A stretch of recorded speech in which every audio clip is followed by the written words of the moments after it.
Hi hello నమస్తే అందరికీ welcome to Sunita's world. ఇక కథలోకి వెళ్తే, సంధ్య ఎక్కడున్నావు, త్వరగా రెడీ అవ్వు, ఈరోజు మనం ఆ రవిగాడింటికి వెళ్ళాలి. అసలే వాడు పట్టరాని కోపంతో ఉంటాడు. ఎన్నాళ్ళైందో వాడిని కలిసి. కాదా మరి, అసలే మీ చిన్ననాటి మిత్రుడు. ఒకరి కుటుంబంతో ఒకరు చాలా చనువుగా మెలుగుతూ తోడబుట్టిన అన్నదమ్ముల కంటే సాన్నిహిత్యంగా ఉంటుండేవాళ్ళం అని ఎప్పుడూ ఆయన ఊసే చెప్తారు. అత్తయ్య గారు మామయ్య గారు దూరమైన తర్వాత మీ ఒంటరితనంలో మీకు తోడున్నారు. మన ప్రేమని ఇంట్లో ఒప్పుకోకపోతే మన ఇద్దరి కుటుంబాల మధ్య సయోధ్య కుదిర్చి మనకు పెళ్లి చేసింది కూడా వాళ్ళే కదా. ఆ తర్వాత మనం ఎక్కడికో విదేశాలకెళ్ళి బాగా సెటిల్ అయ్యాం. ఇన్నాళ్ళు వాళ్ళని పట్టించుకోలేదని ఆవేదన ఉంటుందిలేండి. నీకు తెలియంది ఏముంది లేవోయ్. అనుకోకుండా మన పెళ్ళయ్యాక మీ నాన్నగారి సలహాతో ఫారెన్ వెళ్ళడం, తర్వాత అక్కడే ఇన్ని సంవత్సరాలు ఉండిపోవడం. 10 ఏళ్ళు దాటింది. ఈ 10 ఏళ్లలో వాడితో భౌతికంగానే దూరమయ్యాను కానీ నా ఆలోచనలో ఎప్పుడూ వాడి తలపే. వాళ్ళ ఇంటికి వెళ్తే వాళ్ళ అమ్మ నాన్న నన్ను సొంత బిడ్డలా ఆదరించేవారు. చిచి, వాళ్ళ అమ్మా నాన్న ఏంటి, నాకు సొంత అమ్మా నాన్నే వాళ్ళు. అసలు వాళ్ళు ఎలా ఉన్నారో ఏం చేస్తున్నారో ఇప్పుడు. ఎంత దగ్గర వాళ్ళైనా రోజులో ఒక్కసారి ఆప్యాయంగా మాట్లాడకపోతేనే మనసులను విరిచి మనుషులను దూరం చేస్తుంది ఈ కాలం. అలాంటిది ఇన్ని సంవత్సరాలయ్యింది కదండీ అని అంటున్నా. నీకు కూడా తెలుసుగా, వాడి ఆచూకీ కోసం ఎంతమందిని సంప్రదించానో. ఇప్పటికి దొరికింది. అన్నట్టు మర్చిపోయాను, ఆ అడ్రస్లో ఉన్న ఫోన్ నంబర్కి కాల్ చేయమన్నాను. చేశావా? హా, చేశానండి. కానీ కలవలేదు. అడ్రస్ అయినా కరెక్టో కాదో.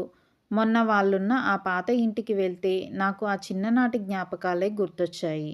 సిటీకి వెళ్ళి సెటిల్ అయ్యారని అక్కడున్న ఇంటి పక్క వాళ్ళు అన్నారు. ఏంటో ఆ పరిసరాలన్నీ అప్పట్లానే ఉన్న మనుషులు మాత్రం మారిపోయారు. అవును. రఘు, రవి ఇద్దరూ చిన్ననాటి స్నేహితులు. రఘు 10 ఏళ్ల క్రితమే విదేశాలకెళ్ళి బాగా సెటిల్ అయ్యాడు. తనకున్న ఆ బాధ్యతలు, అక్కడ కొత్త ఉద్యోగం వల్ల రవిని కొన్నాళ్ళు సరిగా పట్టించుకోలేదు. ఆ తర్వాత తన ఆచూకీ కోసం ప్రయత్నించినా అవి అంతగా ఫలించలేదు. మళ్ళీ ఇన్నాళ్ళకి ఇక్కడికి వచ్చి తన అడ్రస్ ఎలాగోలా కనుక్కున్నాడు. ఆ అడ్రస్ పట్టుకుని పట్నంలో తన స్నేహితుడు రవి ఇంటికి చేరాడు రఘు. ఆ ఇంటి బయట తలుపులు మూసి ఉన్నాయి. కానీ ఇంట్లో నుండి వచ్చే ఆ అలికిడి శబ్దాలు చెప్తున్నాయి ఇంట్లో ఎవరో ఉన్నారని. తలుపుల వద్దకు వెళ్ళి కాలింగ్ బెల్ నొక్కాడు రఘు. ఎవరు అంటూ తలుపులు తీసింది రాధ, రవి భార్య.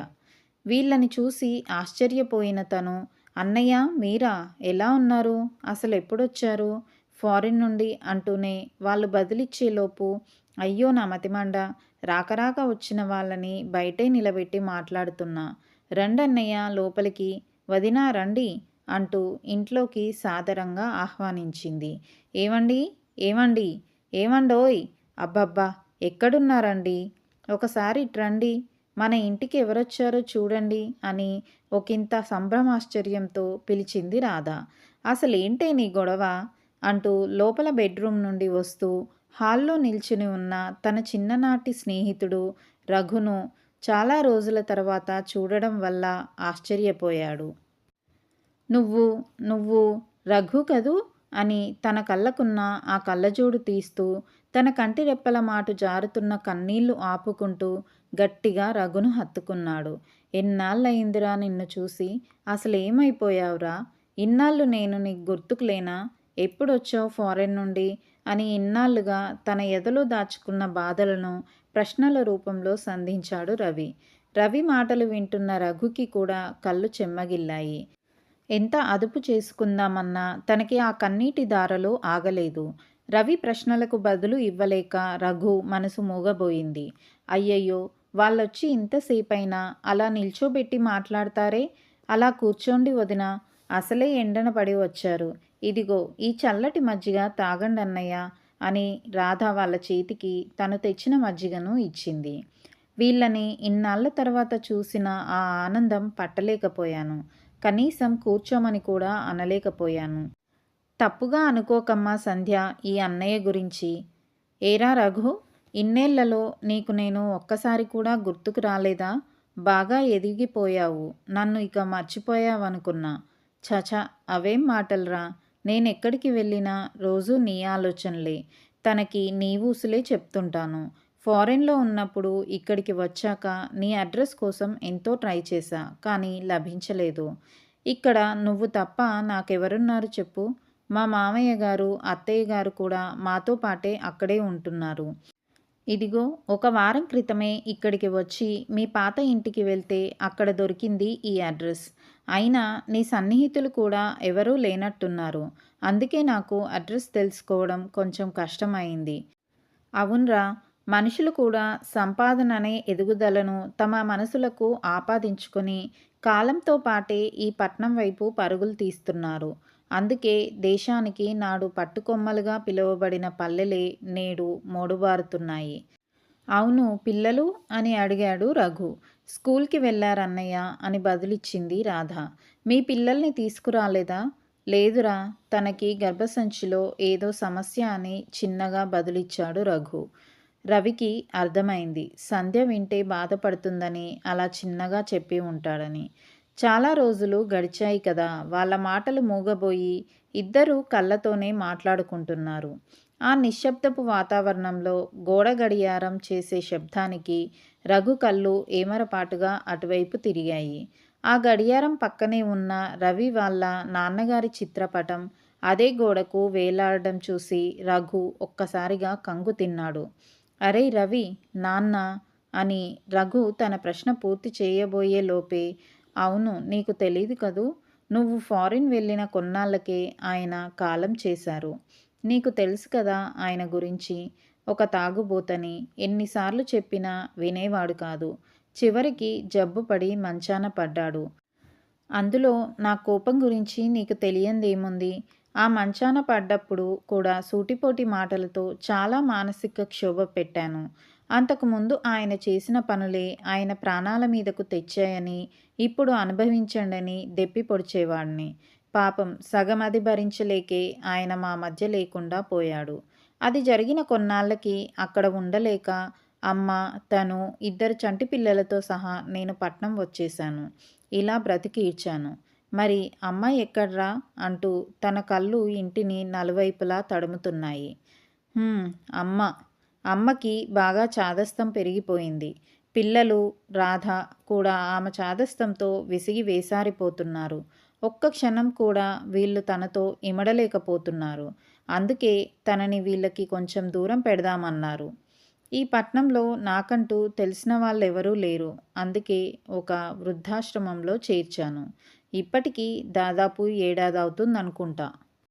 అప్పుడప్పుడు నేను వెళ్తాను, వీళ్ళు రారు. అమ్మకేమో వీళ్ళని చూడాలని ఉంటుంది. కానీ వీళ్ళకెందుకో తను నచ్చదు. మొన్నే వెళ్ళి కొంత డబ్బిచ్చి వచ్చాను. అక్కడ వాళ్ళు తనకి ఏ లోటు లేకుండా చూసుకుంటున్నారులే. కానీ మళ్ళీ మొన్నటి నుండి ఒకటే ఫోన్ కాల్స్. ఎందుకో రమ్మని అనుకుంటా. అసలే నా ఆర్థిక ఇబ్బందుల్లో నేనుంటే అన్నాడు కొంచెం విసుగ్గా. ఈ మాటలన్నీ వింటున్న రఘుకి రవి చెప్తుందంతా కోపం పుట్టిస్తున్న ఒక స్నేహితుడిగా తన అమాయకత్వాన్ని అర్థం చేసుకున్నాడు. రవి కళ్ళలోకి రఘు సూటిగా చూస్తూ ఇలా అన్నాడు. అరేయ్ రఘు, నువ్వేనా ఇలా మాట్లాడుతుంది? అసలేంట్రా ఇదంతా? మీ అమ్మ గురించి నాకెంత గొప్పగా చెప్పేవాడివి.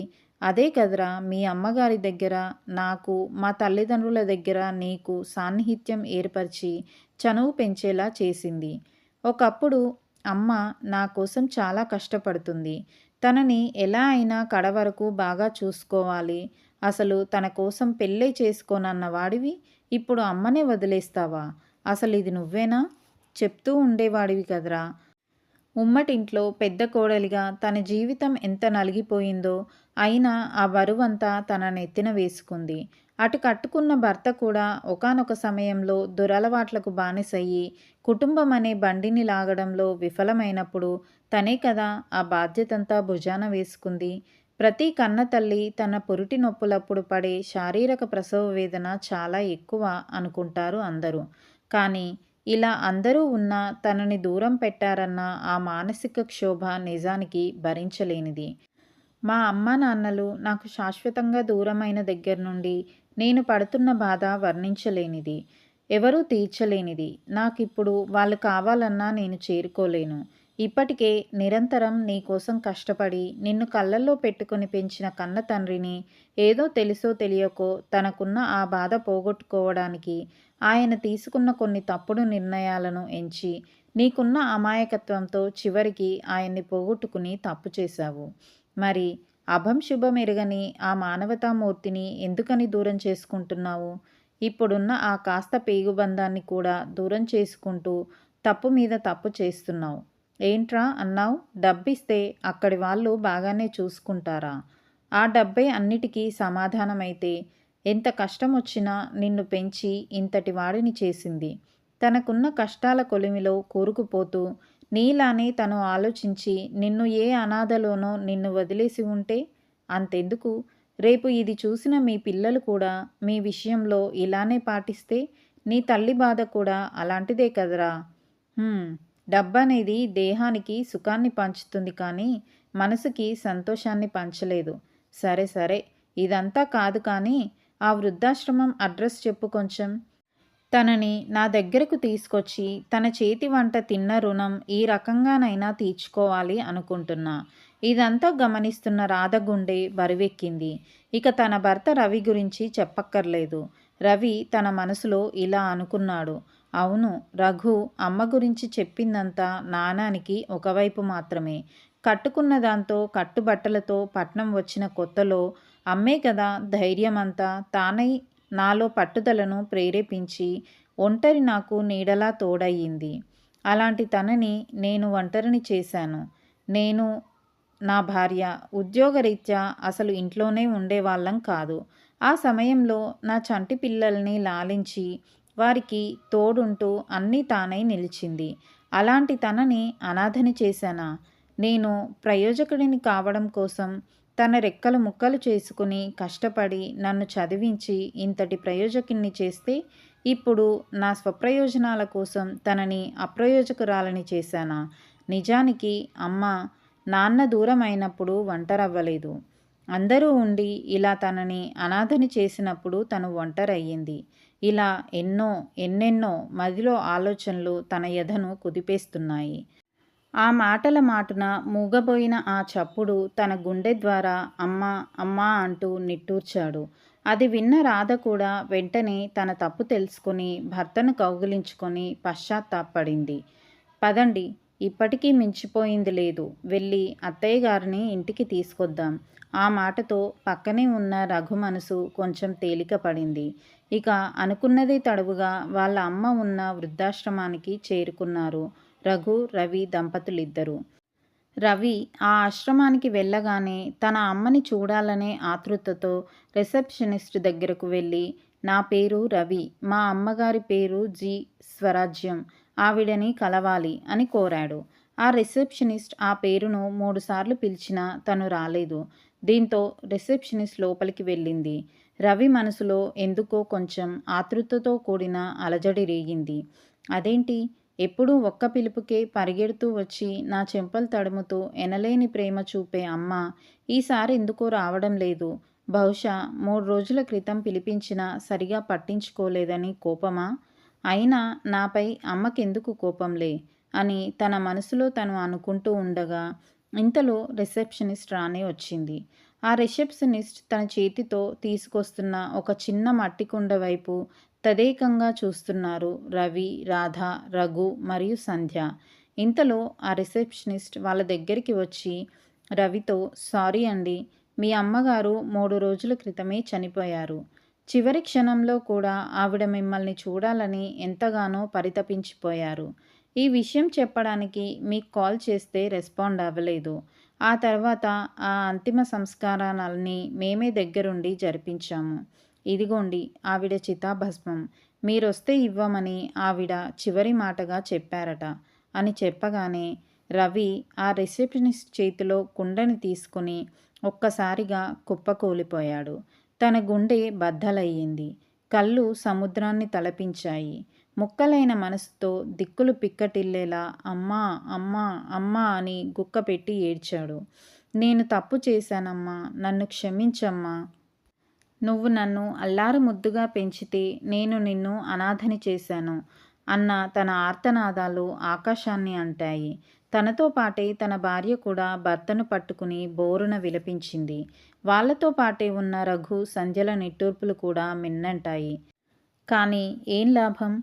రవి తన ఆస్తిని కోల్పోయాడు. ఇక తన అమ్మ తనకి ఎప్పటికీ తిరిగి రాదనే విషయాన్ని రవి ఎప్పటికీ జీర్ణించుకోలేనిది. ప్రతి కథలో రవిలాంటి మనకి మన తల్లిదండ్రుల గురించి ఎవరో రఘులాంటి వారు వచ్చి చెప్పే వరకు కాకుండా ముందుగానే వాళ్ళు మన కోసం చేసిన త్యాగాలకు రుణం తీర్చుకోకపోయినా కనీసం వాటిని గుర్తించి వారికి కడవరకు తోడుందాం. ఈ కథ నచ్చితే లైక్ చేయండి. ఫస్ట్ టైం మన ఛానల్ చూస్తున్నట్లయితే సబ్స్క్రైబ్ చేసుకోండి. మరొక మంచి కథతో నెక్స్ట్ వీడియోలో మళ్ళీ కలుద్దాం. Thank you for listening.